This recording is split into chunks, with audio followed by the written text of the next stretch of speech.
and then you would approach the temple from the east, and then you would come back on the west and then exit again. That's the circle you would make.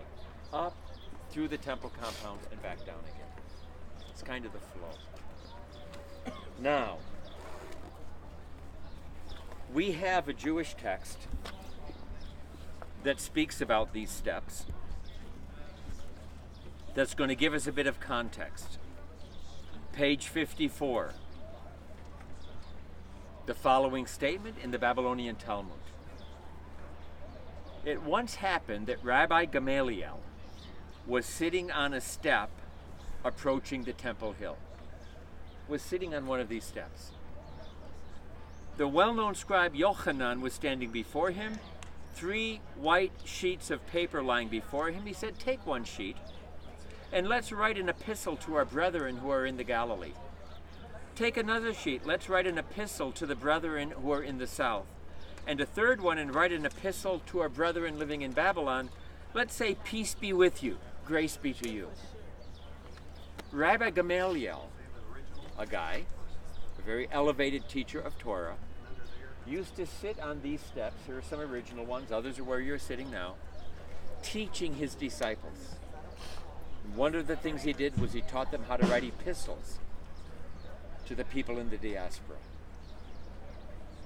Do you know who the Apostle Paul's rabbi teacher was? Gamaliel, the same guy. The highest rabbi, the highest official in the country. And Gamaliel taught. He was known for purity and abstinence and a holy life.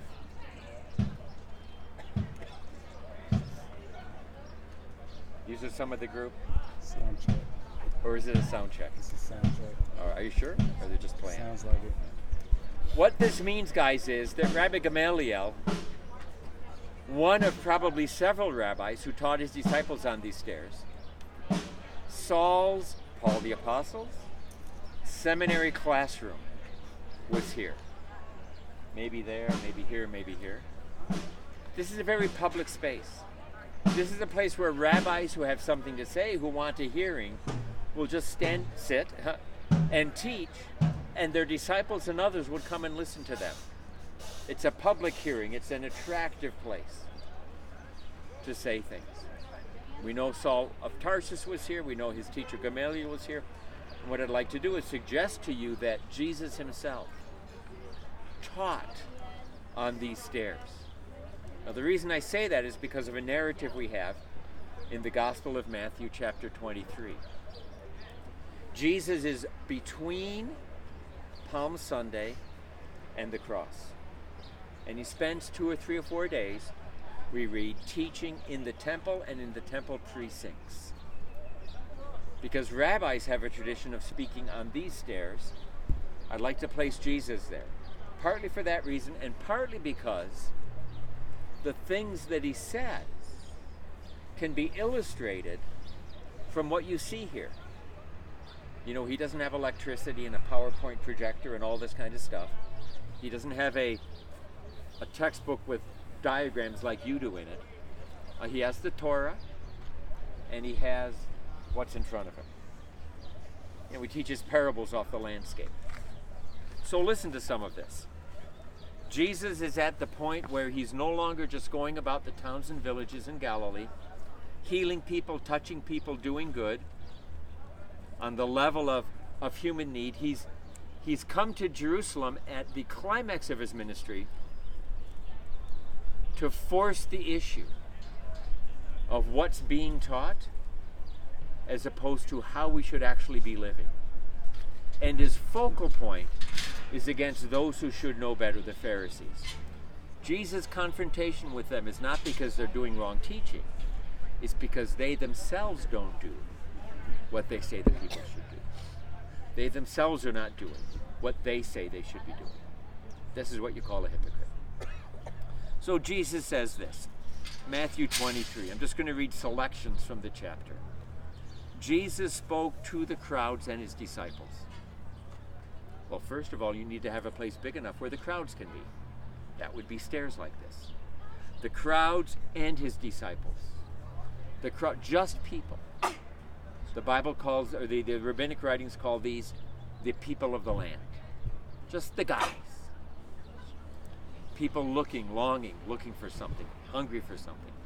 He finds them here. He speaks to them and he says, look, you know the scribes and Pharisees, they're out in your villages. They put themselves in the seat of Moses. That's the place of authority in the synagogue. So everything that they tell you to do, I want you to do. They're interpreting rabbinic, they're interpreting Torah correctly. But don't do what they do, because they're not even doing what they're saying that they're supposed to be doing. Now let me illustrate, Jesus says, what they're doing instead. And in your book, you've got a lot of black print that gives you images that can be seen from these stairs. Here's what he says. For instance, they tie up heavy burdens and lay them on men's shoulders, but they themselves were unwilling to do so much as to move a finger. Now this wall is not here in Jesus' day. And you look over toward the Western Hill, and that street that we were just standing on is the main street in the city that begins down at the southern point. Remember that walk up yesterday from the... Now imagine that you have a heavy burden on your shoulder, things to sell in the market, or a big jar of water that would otherwise be pulled out of the pool of Siloam. We can sing it. Big jar of water, right? As you're coming up. Heavy burdens, struggling up these hills, and twice your weight. You know, people, this is what you're doing by putting these things on people's necks and showing that you don't even do them yourselves. How do you expect them to?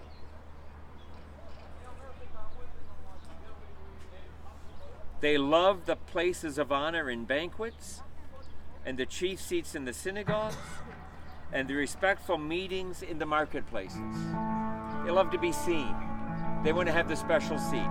They want to have speeches of honor about them because they think they're somehow above. Their abilities, their gifts are somehow above that of the people that they're trying to minister to. Down here we know there were synagogues from the first century. Up there, take the wall away, are the palatial mansions of the high priests, the banquet houses. We found some archaeologically, and down below again in the market.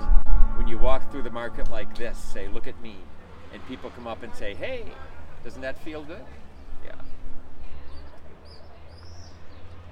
Woe to you because you shut off the kingdom of heaven. Don't enter yourselves, nor allow those who are entering to go in. The Jews have this idea of concentric rings of holiness. The world is holy, God made it. Israel is more holy, God chose it. Jerusalem is the most holy city. Within Jerusalem, you have the Temple Mount compound. There it begins. And within the Temple Mount compound, you have other areas of holiness. The further in you get, the more you have to be. Finally, you get to a point in the building itself where only priests can go, and then only once a year, where the throne of God is, the Ark of the Covenant itself. If you want, the line that represents earth going to heaven is this wall, going to the temple compound itself. Over here you've got the scribes and the Pharisees sitting down here collecting the temple tax, having taken their mikveh bath. Jesus says, you are shutting the kingdom of heaven from people. You're not letting them in. What do you mean they're paying their tax, they can go in? No, there's something else we're talking about here. You're putting on all sorts of obligations that are beyond. You're doing all sorts of things to shape a religiosity that you think ought to be there. What happened to the heart? You are like, he says, what are these? All the way out on the slope of the mountain, what do you see? All those little boxes. Right. These are tombs. They're modern. There were tombs there in Jesus' day. You plaster them. You have evidence of whitewash on tombs from the first century. We have evidence of it. You brighten them up. Remember Herod's tomb? If you're not Herod, you still try to do something like that to be remembered. A little bit of a monument to yourself to be remembered. Clean it up outside. Doesn't that look great? You are like those. What's inside?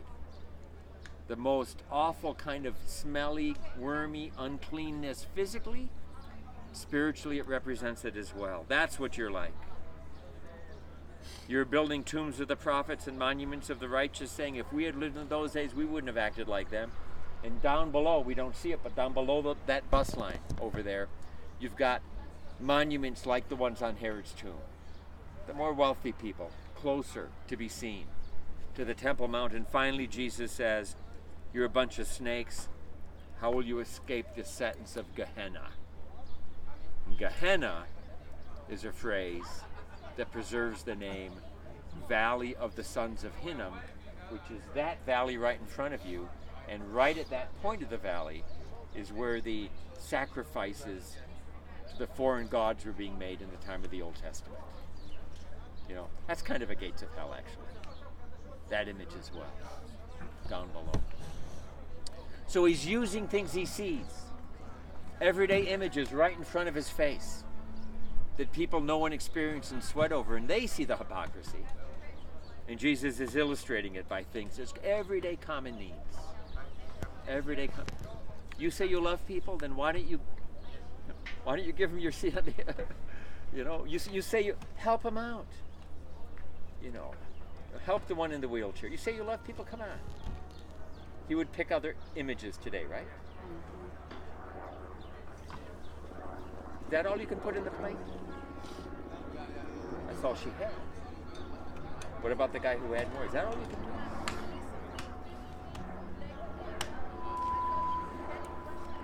Jesus on these stairs is probably talking in his alter ego loudly.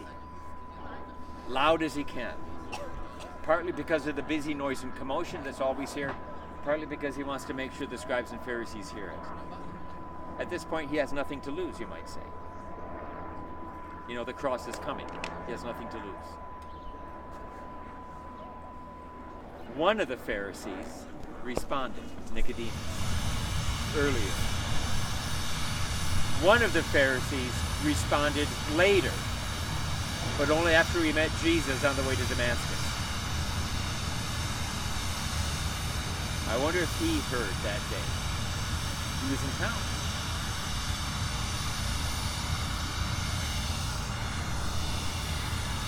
I'm not sure if the loudspeaker improves music or not. I'm not sure that it does. Guys, I can see by your eyes, in spite of your sunglasses, I can see by your eyes you're tracking a little bit. In spite of the heat, I can see that. I can see that. I like that. I like that. Have you seen the groups go by where the guy has one of these? Yes. And they have this? I refuse to buy them. I refuse to buy them. It's going to static in your ear like this. I'm going to be 2 buildings in front of you and wonder what you won't see. Mostly, I've got to see your eyes. I've got to see your eyes. Or your sunglasses. All right? And I don't want to give that up. All right? Eyes or these? I don't think he did. I don't think he did. I don't know. Did he? Something like this? I don't know. Ooh, I don't thank know. you. All right. Sound check. Wow. That was loud. Something big is happening. Yes. Something big is happening. Okay. I'm not sure that we're maybe blocked from being up here today. That's a shame. A line of Herodian stone. Do you see those 3 arches in the wall?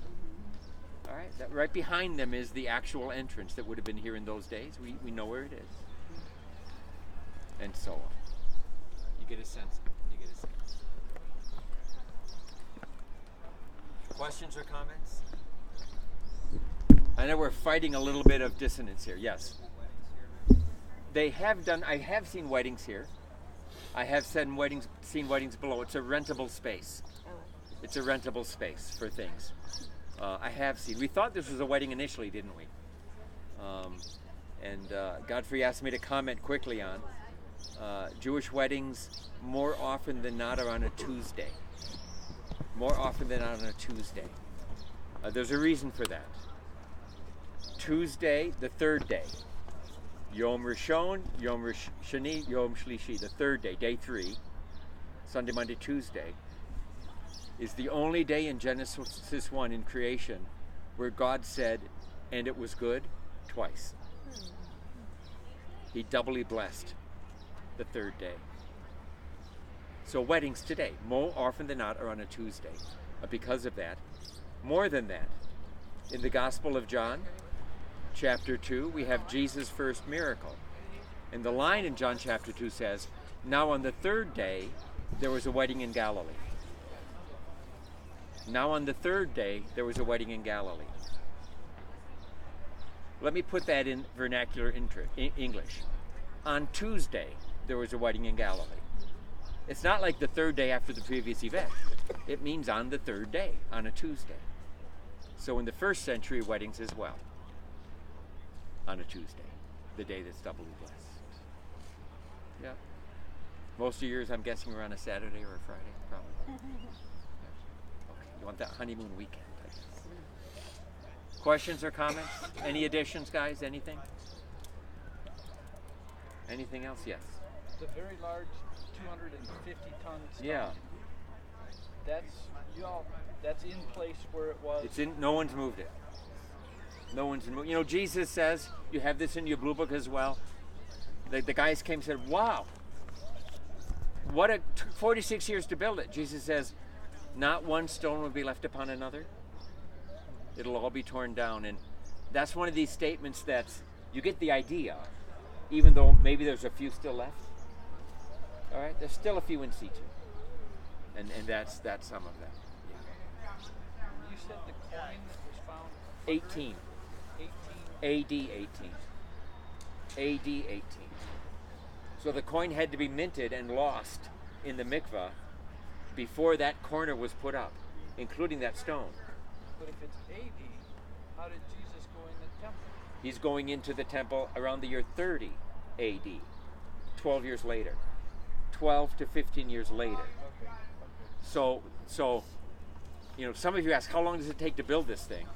Now you have 2 points. You've got, it couldn't have been started before the year 18. And Jesus is already up here in the year 30 or 33. So that's your decade when this whole thing was put up. This whole thing.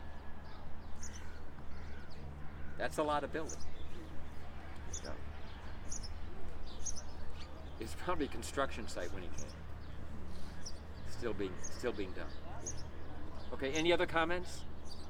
Questions, comments?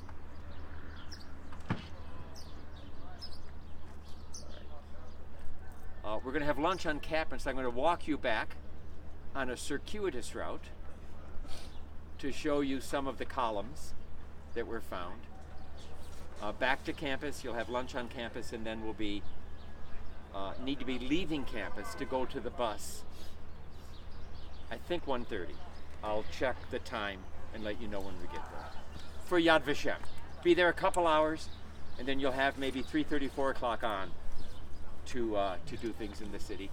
Tomorrow, let me mention this now, tomorrow we'll be in Mamilla on the bus, 8 o'clock. I'm giving you grace. 8 o'clock, we're going to go to the top of the Mount of Olives, right up